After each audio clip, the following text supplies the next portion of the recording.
thriller theme. So for the booktubeathon, I only read 2 books because I work full time, and I don't know how I used to read so many books before. It shows the difference in like working and not working when there's a readathon. So you're able to read so much more. So yeah, I read The Girl on the Train and You. Whoa, whoa, whoa, guys. So let's start with You, the first one I read. This book is bananas, as I'm sure you've heard. The narrator is referring to you, the reader, which so it's a second person narrative, and it's like creepy. But if I detached myself a little bit from it, because if not, I would have just like my mind would have been warped for like weeks, and anybody got time for that. So he meets this girl at the bookstore he works at, and like kind of falls for her hella quick, and starts stalking her. I forget how he even runs into her at the this train station. She like almost falls into the train station, or she does fall into the train station. So he gets her out of the train tracks, and they take a taxi back to her place so like he can make sure that she's home okay. And she notices that she like lost her cell phone, but it was actually next to her, and he swiped it. So he like social media stalks her emails. He reads her emails between her and her friends, and like knows her Facebook and Twitter and like all of that. So he's like on her case and like creepy about it. His name is Joe, by the way. She is an interesting creature. She is very much like, I want to be understood. And her name is Beck, and she loves this guy that's like a total douchebag. Like Hampton, it looks like seems like he's from the Hamptons. He has like this club soda thing, and it's just they kind of complement each other in a very weird way, because she loves attention and she needs that attention, but then she also loves to push people away, and he just like likes to give her space and like wants her to go after him, but also wants to know what she's doing at every moment, and like gets crazy when he doesn't know what's going on. So it's very like it's thriller in that you don't know how it's gonna end, and the ending, I feel like the whole book should have been like the ending, but I mean it was kind of anticlimactic in a sense, because you're like really this whole time you're like just waiting, like all right, what's gonna happen? Are they gonna get together? Is he gonna do something? Like, because there's just times where he just is very like he does something and you're like, I'm not even shocked by this right now. I hope that was a good enough description. I don't want to spoil it, so that's why I'm not saying a lot. But yeah, I think it's worth the read, because I personally haven't read a lot of second person narrations like this, and now I know why, especially like creepy books like this, because ain't nobody got time.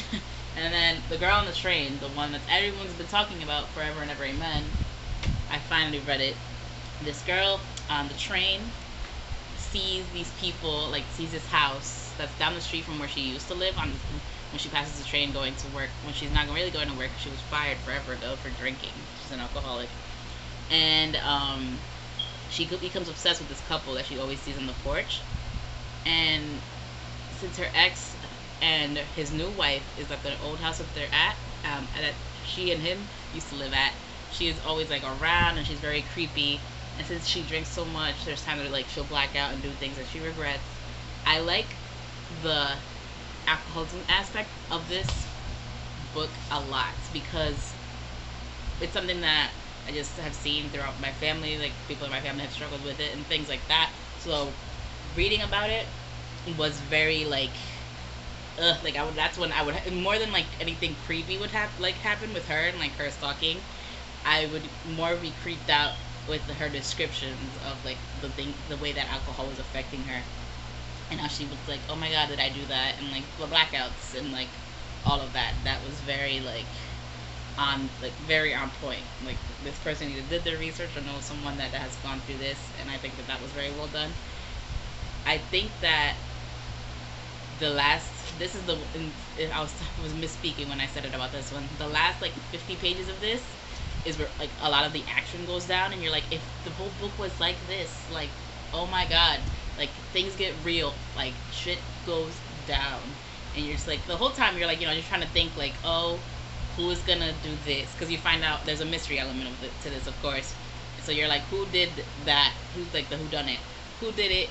And like, what are they gonna do next? And how is it all connected? And like when you find out, you're like, it's kind of again anticlimactic because you're just like, oh, all right. But you want to like that's the whole reason that you read these books is to like know what happens, and it's very much like the thriller aspect is it's thrilling, but it's also like, all right, get to the point. I just want to know what happens. So I don't know if thrillers are my thing, but I enjoy them for what they are, and I think that the like this one does the switching of the POVs.